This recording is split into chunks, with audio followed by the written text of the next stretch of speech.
Hello student, today I am going to solve NIS 225 painting question paper of December 2021. This question paper consists of 17 questions, maximum marks is 30 and passing marks is 10. Time duration is 1 hour 30 minutes. Attempt all questions. 1. What do you mean by the term cubism? घनवाद नाम से आप क्या समझते हैं?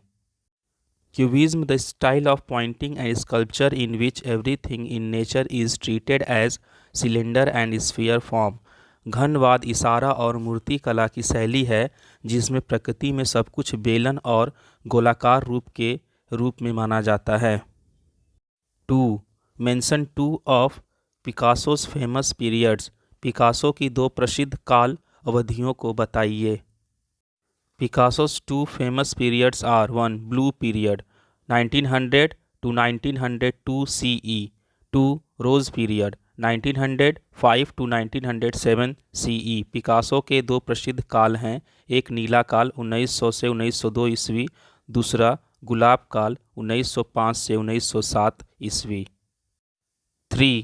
What is the predominant color in Phulkari work? In which state is this pattern initially originated? Phulkari के काम में किस रंग की प्रधानता रहती है? यह पैटर्न किस राज्य की देन है? The predominant color is the gold of the ripening wheat harvest in Punjab. The pattern is used in Punjab. जिस रंग की प्रधानता रहती है वह पंजाब में पके गेहूं का स्वर्णिम रंग होता है. पंजाब में उपयोग किया जाता है. 4.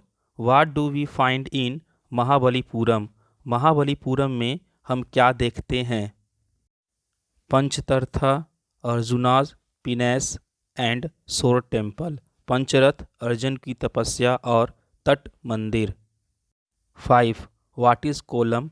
What kind of symbolic forms are used in it? Kolam क्या है? इसमें किस प्रकार के प्रतीकों का प्रयोग किया जाता है?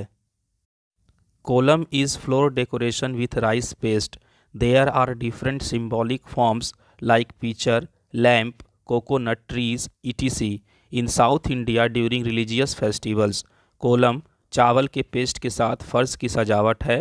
दक्षिण भारत में धार्मिक त्योहारों के दौरान विभिन्न प्रतीकात्मक रूप जैसे घड़ा, दीपक, नारियल के पेड़ आदि होते हैं. 6.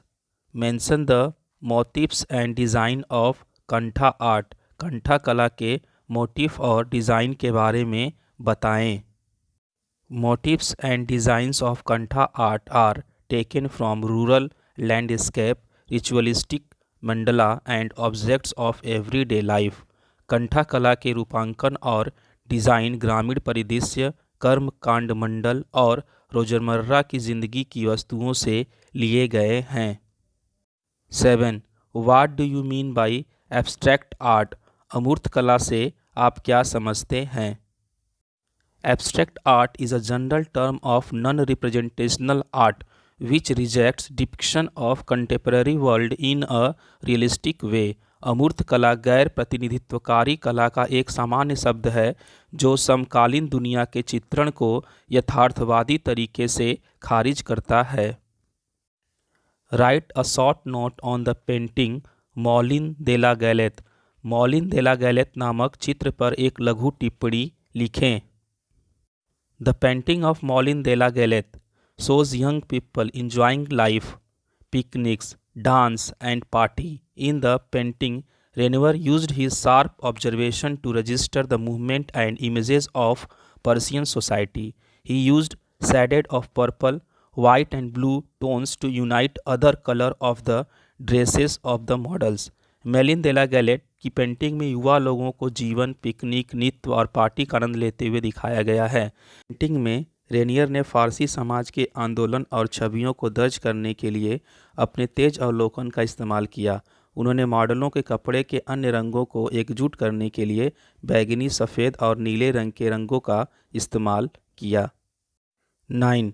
Choose a painting from Ajanta and appreciate its styles and technique.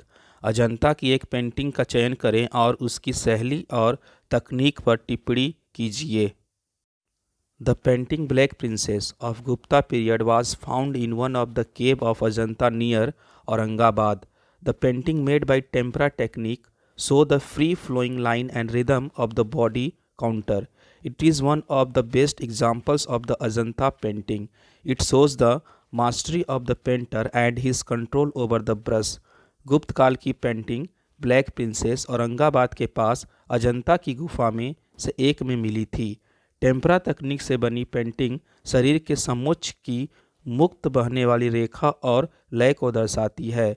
यह अजंता चित्रकला के सर्वोत्तम उदाहरणों में से एक है। यह चित्रकार की महारत और ब्रश पर उसके नियंत्रण को दर्शाता है। 10. Describe the metal sculpture dancing girl and mention its finding site.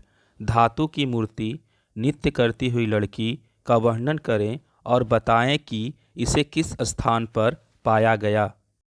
This beautiful female metal statue, dancing girl, was found in the Indus Valley. Its curious posture is noticeable. The statue shows the fine skill of metal casting and artistic refinery. This figure is lanky, thin and rhythmic in character. It shows that artist accurate metal casting with her right hand and her waist and her left hand on her left thigh. There is a tremendous monumentality in this sculpture. यह खूबसूरत महिला धातु की मूर्ति नृत्य करती हुई लड़की सिंधु घाटी में मिली थी। इसकी जिज्ञासु मुद्रा ध्यान देने योग्य है। मूर्ति धातु की ढलाई और कलात्मक रिफाइनरी के उत्कृष्ट कौशल को दर्शाती है। यह आकृति दुबली, पतली और चरित्र में लयबद्ध है। यह दर्शाता है कि कलाकार की सटीक धातु की ढलाई उसके दाहिने हाथ से उसकी कमर पर और उसका बायां हाथ उसकी बाईं जांघ पर है। इस मूर्ति में अद्भुत स्मारक है। 11. Write about main feature of impressionist painting. प्रभाववाद की पेंटिंग की मुख्य विशेषताओं का वर्णन करो। Impressionism was an artistic movement. The exhibition was held in 1874. The painters followed a style concerned with effect of life and color. It came to present a great change between classical and modern painting. The pioneers of this style are Monet, Renoir, Degas and Manet. प्रभाववाद का एक कलात्मक आंदोलन था। प्रदर्शनी 1874 में आयोजित की गई थी। चित्रकारों ने जीवन और रंग के प्रभाव से संबंधित शैली का पालन किया। यह शास्त्रीय और आधुनिक चित्रकला के बीच एक महान परिवर्तन का प्रतिनिधित्व करने के लिए आया था। इस शैली के अग्रदूत मोनेट, रेनॉयर, डेगास और मोनेट हैं। 12. What were Renoir's preferences in choosing the themes of his painting? Explain with examples. अपने पेंटिंग के विषय वस्तुओं का चयन करते समय रेनॉयर की प्राथमिकताएं क्या थीं? उदाहरण सहित बताइए। Renoir was a French impressionist artist. He painted mainly sentimental and charming paintings. He preferred to paint group compositions, portraits and female model studies. The painting shows young people enjoying life, picnic, dance and party. While he used sharp observation to register the movement, atmospheric and work on Persian society. Rainier एक फ्रांसीसी प्रभाववादी कलाकार थे। उन्होंने मुख्य रूप से भाविक और आकर्षक चित्रों को चित्रित किया। उन्होंने समूह रचनाओं, चित्रों और महिला मॉडल अध्ययनों को चित्रित करना पसंद किया। पेंटिंग में युवाओं को जीवन, पिकनिक, नृत्य और पार्टी का आनंद लेते हुए दिखाया गया है, जबकि उन्होंने फारसी समाज के आंदोलन, वायुमंडलीय और कार्यों को दर्ज करने के लिए तीक्ष्ण अवलोकन का उपयोग किया। Describe Paniker's painting, words and symbols. Paniker के चित्र, वर्ड्स एंड सिंबल का वर्णन कीजिए। Paniker's painting, words and symbols enlisted from his series Words and Symbols. Panikkar used mathematical symbols, Arabic figures, Roman scripts and Malayalam script to create a design which looked like a horoscope.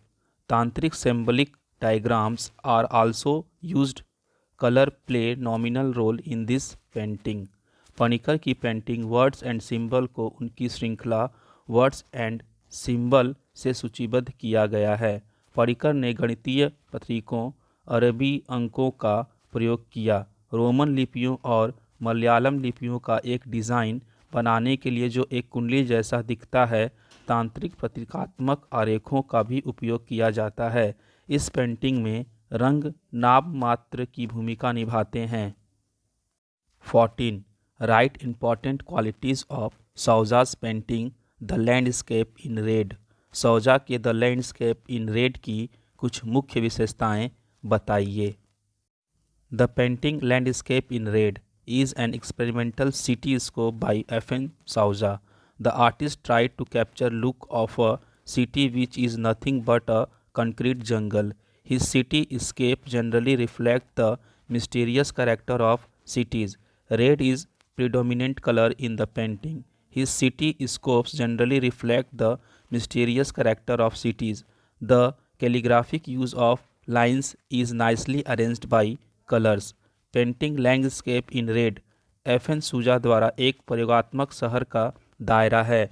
कलाकार ने एक ऐसे शहर के नज़ारे को पकड़ने की कोशिश की जो कंक्रीट के जंगल के अलावा और कुछ नहीं है। उनका शहर का दृश्य आमतौर पर शहरों के रहस्यमय चरित्र को दर्शाता है। पेंटिंग में लाल रंग प्रमुख है। उनके शहर के क्षेत्र आमतौर पर शहरों के रहस्यमय चरित्र को दर्शाते हैं। रेखाओं का सुलेखन उपयोग रंगों द्वारा अच्छी तरह से व्यवस्थित है। 15. Do you consider Michelangelo as the greatest sculptor of Renaissance? Justify your answer. क्या आप माइकल एंजेलो को पुनर्जागरण काल का महानतम कलाकार मानते हैं? आपका उत्तर स्पष्ट कीजिए। Michael Angelo is definitely the greatest sculptor of Renaissance period. He was a master in handling marble. One of his masterpiece, Pieta, is the most highly finished work of Michelangelo. The sculpture has unique drapery movement and strong anatomy details. No rule of perspective is followed. In spite of that, the depth of space is clearly defined in the painting. His other famous works, Moses, David, etc., are enough to regard him as the great master. Michael Angelo निश्चित रूप से पुनर्जागरण काल के सबसे महान मूर्तिकार हैं।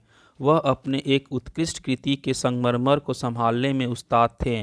पिएटा माइकल एंजेलो का सबसे उच्च स्तर का काम है। मूर्ति कला में अद्वितीय चिलमन आंदोलन और मजबूत शरीर रचना विवरण है। परिप्रेक्ष्य के किसी नियम का पालन नहीं किया जाता है। इसके बावजूद पेंटिंग में अंतरिक्ष की गहराई को स्पष्ट रूप से परिभाषित किया गया है। उनकी अन्य प्रसिद्ध रचनाएं मूसा, डेविड आदि उन्हें महान गुरु मानने के लिए पर्याप्त हैं। 16. How did Rajput painting develop? What are the contributions of Guler School in its development? Rajput painting का विकास कैसे हुआ? इसके विकास में गुलेर स्कूल का क्या योगदान था? After the fall of many dynasties, a form of art developed in the western part of India in Rajasthan and Punjab hills. This is known as Rajput paintings. Rajput paintings flourished from the 16th century AD to 19th century AD. Guler school was a small state in the hill of Punjab and a most important center of Pahari painting. The style flourished between 1450 AD to 1780 AD. It is characterized by romance and myth of Radha Krishna. कई राजवंशों के पतन के बाद भारत के पश्चिमी भाग में राजस्थान और पंजाब की पहाड़ियों में कला का एक रूप विकसित हुआ। इसे राजपूत पेंटिंग के नाम से जाना जाता है। राजपूत चित्रकला 16वीं शताब्दी ईस्वी से 19वीं शताब्दी ईस्वी तक फली फूली। गुलेर स्कूल पंजाब की पहाड़ियों में एक छोटा सा राज्य था और पहाड़ी चित्रकला का सबसे महत्वपूर्ण केंद्र था। यह शैली 1450 ईस्वी से 1780 ईस्वी के बीच फली फूली। यह राधा कृष्ण के प्रेम और मिथक की विशेषताएं है। 17. Assess the role of Renaissance information of new forms of painting style. How did it affect the painters like Botticelli and Leonardo da Vinci? Painting शैली के नए स्वरूप की बनावट में पुनर्जागरण की भूमिका का अवकलन करें। कैसे इसने बोत्तिचेली और लियोनार्डो दा विंसी जैसे कलाकारों को प्रभावित किया? Renaissance is the word which means rebirth. This period is known for new experiments in every field, including the art of painting and sculpture. Botticelli showed skill in the drawing of anatomy in his own style. He used cool artificial light to achieve soft, harmonious beauty in his work. On the other hand, Vinci experimented with dramatic contrast of light and shade. He gave emphasis on the psychological aspect of expression, for example, Mona Lisa. पुनः जागरण वह शब्द है जिसका अर्थ है पुनः जन्म। यह काल चित्रकला और मूर्तिकला सहित हर क्षेत्र में नए प्रयोगों के लिए जाना जाता है। बाटलिकली ने अपने ही अंदाज में शरीर रचना के चित्र बनाने में कुशलता दिखाई। दूसरी ओर उन्होंने अपने काम में नरम सामंजस्यपूर्ण सुंदरता प्राप्त करने के लिए शांत कृत्रिम प्रकाश का उपयोग किया। विंची ने प्रकाश और छाया के नाटकीय विपरीत के साथ प्रयोग किया। उन्होंने अभिव्यक्ति के मनोवैज्ञानिक पहलू पर जोर दिया, उदाहरण के लिए मोनालिसा। और right in brief on the kind of art evolved in the beginning of British Raj in India. Bharat में ब्रिटिश राज के प्रारंभ में किस प्रकार की कला का विकास हुआ, उसके बारे में संक्षिप्त में बताएं। At the beginning of British Raj in India, art displayed general decline. Fresco painting, miniature painting ceased to exist. Indian artists started to follow European style and technique of art with oil and water color medium. Raja Ravi Verma painted Indian themes from mythology and epics. Abhinandranath invented his personal style of Bengali school. Rabindranath brought abstraction and introduced past impressionist style. Jamini Raj gave a sophisticated form of folk art. भारतीय कला में British राज की शुरुआत में सामान्य गिरावट प्रदर्शित हुई। फ्रेस्को पेंटिंग लघु चित्रकला का अस्तित्व समाप्त हो गया। भारतीय कलाकार ने तेल और पानी के रूप के माध्यम से यूरोपीय शैली और कला की तकनीक का पालन करना शुरू कर दिया। राजा रवि वर्मा ने पौराणिक कथाओं और महाकाव्यों से भारतीय विषयों को चित्रित किया। अविंद्रनाथ ने बंगाल स्कूल की अपनी व्यक्तिगत शैली का आविष्कार किया। रविंद्रनाथ अमूर्तता लाए और अतीत के प्रभाववादी शैली का परिचय दिया। जामिनी राज ने लोक कला का एक परिष्कृत रूप दिया।